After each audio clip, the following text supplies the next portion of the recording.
continue our series today on understanding our calling or our purpose. Today we're talking about transformation. We're going to look at the transformation of Saul, who was named after the first king of Israel. He lived in a city down by the sea called Tarsus, and as he grew, he helped his father in the shop. He helped him make tents. And even though his family was Jewish and they lived far from Rome, they were made and considered Roman citizens. And the tents that he made were probably for the Roman army. Saul heard many languages in the streets of Tarsus, but it was the language of the synagogue that he loved the most. He and his father read the Torah together, the first 5 books of the Bible, and he was very serious about learning the Hebrew Bible. Saul grew, and when it was time, he decided to go to the great city of Jerusalem so he could have the best of all the teachers.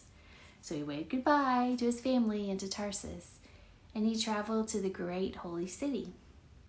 When Saul entered the city through the great high gate, he went straight to the temple.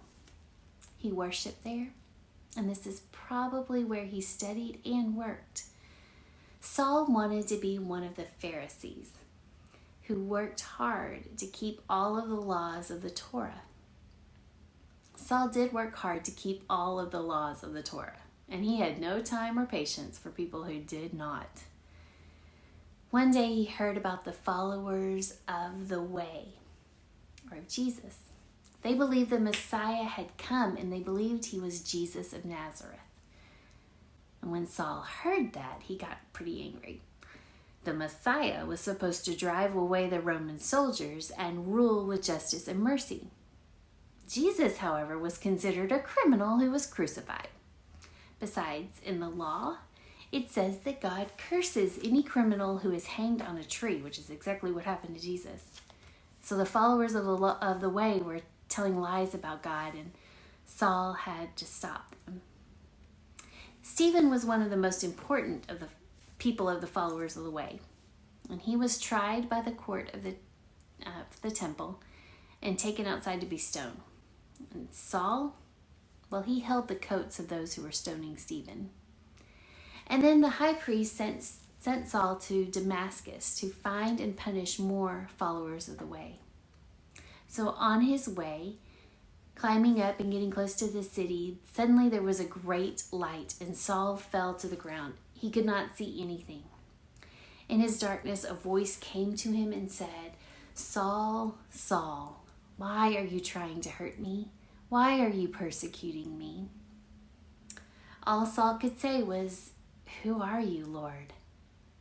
The voice answered, "I am Jesus, the one you are persecuting. Get up, go into the city. You will be told what to do."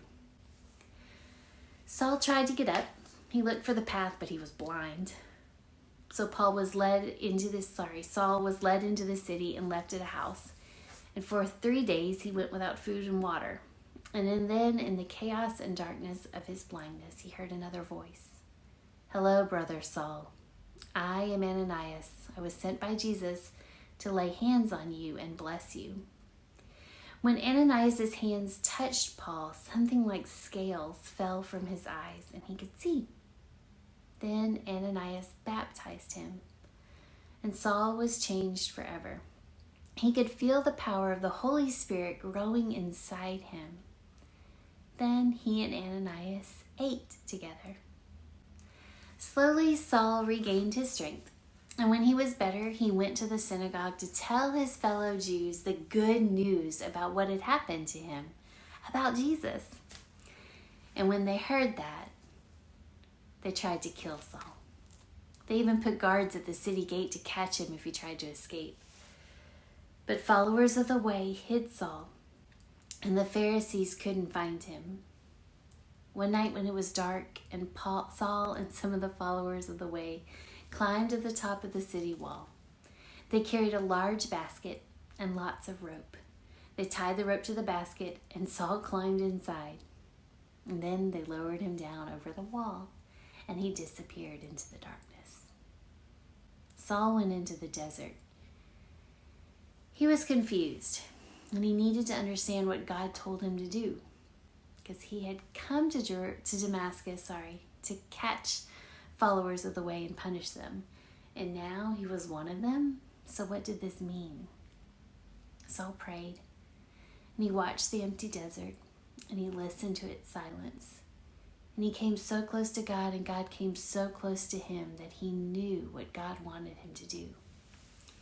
He was to travel to the ends of the earth and tell people what happened to him, for he had changed. His work was to try to say how his hate had turned to love, and to begin churches where people could show how this was done. He was able to write letters to help new churches do this. Saul began his work. He sailed across the sea and he walked across the land. He went back to Jerusalem to meet with Peter and James and the others there now called Christians. They were suspicious of Saul, but they finally told him to keep telling the Gentiles, who were the non-Jewish people, about Jesus. Saul even changed his name. He was traveling so much in the Roman Empire that he began to use his Roman name, Paul. Why I keep saying both. Paul's work was to start churches, but he also wrote letters to young churches to help them with their problems and questions. He wrote to the Philippines and to the Philippians, to the Ephesians. He wrote to the Thessalonians and the Corinthians. He even wrote to the Romans, and he told them that he wanted to visit them and then go on to Spain. Paul turned toward Jerusalem for the last time. As soon as he came into the city, he went to the temple. He wanted to make a sacrifice. He still kept strict Jewish laws, as well as being a Christian. People shouted that he didn't belong there. Some began to push him. The Roman soldiers came running. They pushed the people back and away with their shields, and they saved Paul's life and marched him to the fortress. And then the Roman soldiers decided to beat Paul so that he would tell them why the Jews wanted to kill him. But Paul told them he was a Roman citizen and that he should be taken to the Roman courts. So he was taken to Caesarea on the coast, and after about 2 years, he was put on a ship that was sailing to Rome to be judged. Paul sailed to Rome. His ship sank, but he was saved, and he went on to Rome anyway. Paul was kept prisoner in his house with a Roman guard to guard him. He was able to visit with friends while he waited and to write letters. Some people think Paul went on to Spain. Others think he was killed by the Roman government. Some of us like to believe that Paul is still traveling to the ends of the earth to tell others about the good news of Jesus, because that's what he did with his letters. Paul's work was to tell the story and to write letters. He became a story himself, and his letters are still being read to churches around the world.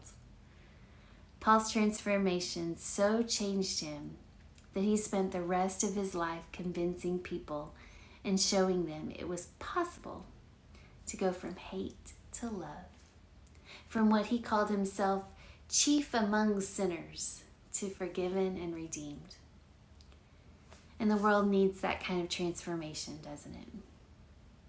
So how can you be part of changing the hate around you to love?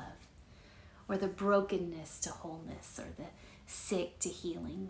What is it that needs transforming around you? You know, when I don't know where to start with that kind of work, I've learned to ask a certain question. I pray and I ask God to show me where God is already doing the transforming work so that I can get involved and do the work with God. And preteen, this is big stuff here. Don't be surprised if much of the time the place where God is working is in you. So pray that prayer this week. Think about it. You're loved. See you next time.